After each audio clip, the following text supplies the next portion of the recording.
In 1842, in a small county of South Carolina, a crowd gathered beneath the merciless sun.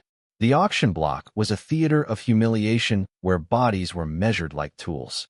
Among the faces offered that day stood one woman so thin, so scarred, that bidders laughed. Her eyes, though sunken, were strangely steady, as if she knew something no one else did.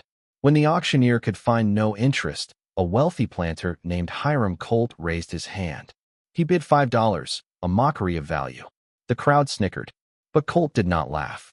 He looked at her too long, as if he recognized something ancient. No one spoke of what they felt in that moment. A brief wind cut through the square, and the chatter fell silent. She was listed as Dinah, age unknown. Some said she was African-born. Others swore she came from the Sea Islands, where old rituals clung to the soil. In Colt's ledger, her entry was marked with a single ink symbol no one else used, a spiral within a circle. Servants whispered that the mark was older than writing itself. Dinah rarely spoke, but those who did hear her voice said it sounded as though two tones moved at once, one gentle, one deep and ancient. Within days, the animals on the estate grew restless. Lanterns flickered though no wind blew. Colt's plantation, Belle Harbor, was known for its mirrors. Each room held one, an obsession of the master, who believed mirrors preserved memory. He placed Dinah in the east wing, where no one slept. That night, the butler reported seeing her reflection move after she had walked away. The next morning, Colt found his own mirror cracked in a perfect circle, like a serpent biting its tail. Weeks passed, and the other servants began to speak of Dinah differently. She was still plain to the eye, yet men lingered when she spoke. Women felt drawn to her for reasons they could not explain. Her presence bent the room, as if her ugliness had turned inward and emerged as a strange grace. Soon, even the master's wife invited her to the house for help with dreams that would not let her sleep. The entire household began to dream the same dream. A field of black water, a woman standing on its surface, whispering a name none could remember on waking.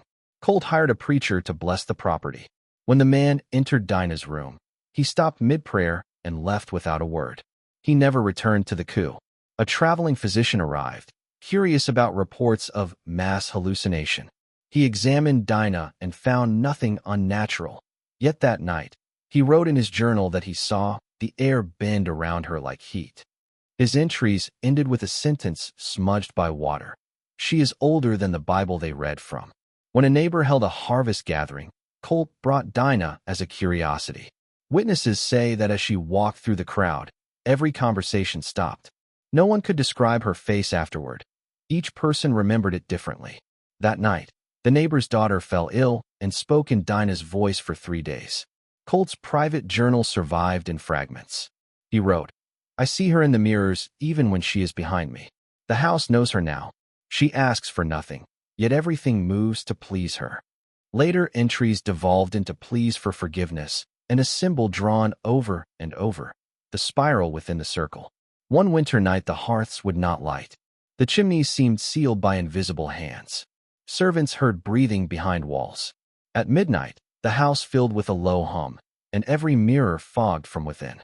When the glass cleared, Colt saw not his own reflection, but a crowd of faces staring back, faces long dead. The next morning, Dinah was gone. No door had opened, no footprint marked the mud. In the parlor mirror, however, a handprint remained on the inside of the glass. Colt sealed the wing and forbade it spoken of. Yet guests later heard soft singing beyond its door. By spring, stories spread beyond Belle Harbor. Farmers swore their wives woke with foreign songs in their mouths. Children drew the spiral symbol in dust. The county named her the $5 lady. Men dreamed of her and woke with mud under their nails. A local minister recorded that Colt visited him in secret, begging for absolution. He claimed he had not bought a woman, but a promise made flesh. The minister refused him, saying what was bound in blood cannot be undone by words. Colt left and was not seen again for 3 months. When he did return, his hair had whitened. He spoke little and took to wandering the fields at night. Workers heard him call a name into the dark, Dinah. One evening, he walked into the swamp and did not come back. His body was never recovered. After Colt's disappearance, the estate fell silent. Visitors said the house still smelled of wet earth. When light hit the parlor mirror, a silhouette appeared, always a woman, always waiting. Locals avoided the road past the gates. During the Civil War, soldiers camped on the property. Their reports mention voices under the floorboards and a mirror that refused to break even when struck with a rifle butt.